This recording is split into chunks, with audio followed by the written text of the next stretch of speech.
નમસ્કાર દર્શક મિત્રો, વડોદરા ટુડે ન્યૂઝમાં આપનું સ્વાગત છે।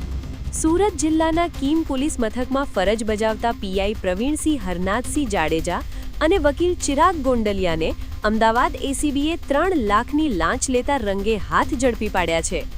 અગાઉ કીમ પોલીસ મથકની હદમાં 2 વેપારીઓને હની ટ્રેપમાં ફસાવી 13 લાખ રૂપિયા પડાવનાર ટોળકી વિરુદ્ધ ગુનો નોંધાયો હતો, જેમાં પકડાયેલા આરોપીના ભાઈ પાસે ગુજ સી-ટોકની કલમ ન ઉમેરવા અને ઝડપી જામીન અપાવવાના બહાને પીઆઈ પ્રવીણસિંહ જાડેજાએ વકીલ મારફતે 10 લાખ રૂપિયાની લાંચ માંગી હતી। રકઝકને અંતે 3 લાખ નક્કી થયા હતા, જે સ્વીકારતા સમયે અમદાવાદ એસીબીની ટીમે કીમ પોલીસ સ્ટેશનના કમ્પાઉન્ડમાં જ ટ્રેપ ગોઠવી બંનેને દબોચી લીધા હતા। આ ઘટનાને પગલે સુરત જિલ્લા પોલીસ બેડામાં ભારે ચકચાર મચી ગઈ છે। આ વર્ષ તમામ લેટેસ્ટ અપડેટ માટે જોતા રહો વડોદરા ટુડે ન્યૂઝ।